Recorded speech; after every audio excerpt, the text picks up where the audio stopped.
আসসালামু আলাইকুম এভরিওয়ান, সবাই কেমন আছেন? আশা করি আলহামদুলিল্লাহ ভালো আছেন। আমার মতো কে কে এইভাবে গরুর মাংস রান্না করেন কমেন্ট করে জানাবেন। দেখেন, আমি এখানে 4-5 কেজি গরুর মাংস নিয়েছি। প্রথমে প্রায় 6-7 কেজি পানি নিছি একটা ডেগের মধ্যে আমি মাংসগুলো এইভাবে ঢেলে ঢেলে দিচ্ছি।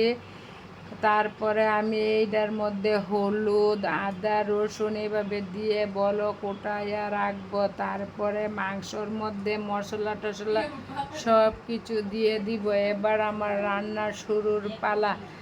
যদি আপনারা এইভাবে রান্না করে থাকেন তাহলে কমেন্ট করে জানাবেন আমার মতো কে কে রান্না করেন। দেখেন, এটা এরকম হইলেই কিন্তু মানুষে বলে আল্লাহর নাম, এটা আসলে কি এরকম নেই? তো দেখেন, আমার মাংসটার মধ্যে এবার আমি হলুদ, লবণ, মরিচ সব কিছু দিয়ে দিব।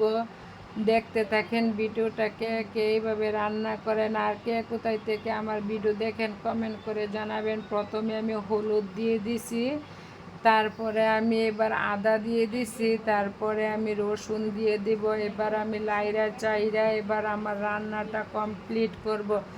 দেখতে থাকেন, সম্পূর্ণ শেষ না হওয়া পর্যন্ত আমার ভিডিওটাকে কোথায় থেকে দেখেন। আমার ভিডিওটা লাইক কমেন্ট ফলো দিয়ে পাশে থাকবেন, পারলে একটু শেয়ার করে দিন। ভিডিওটা দেখছেন কত সুন্দর কালার আসছে। তো একটু লবণ মনে ছিল না, লবণও দিয়ে দিলাম। তো রান্নাটা কিন্তু অনেক সুন্দর হইতেছে, কিছুক্ষণের মধ্যে বলক আইসা পড়বে। দেখেন, রান্নাটা দেখতে থাকেন আর শিখতে থাকেন। এইভাবে রান্না করলে কিন্তু মাংসটা অনেক মজার হবে। তো দেখেন কত সুন্দর কালার আসছে। এইভাবে মাংস রান্না কখনো কি খেয়েছেন কমেন্ট করে জানাবেন। যদি খেয়ে থাকেন তাহলে কিন্তু অনেক মজার হয়েছে। ধন্যবাদ সবাইকে, আল্লাহ হাফেজ।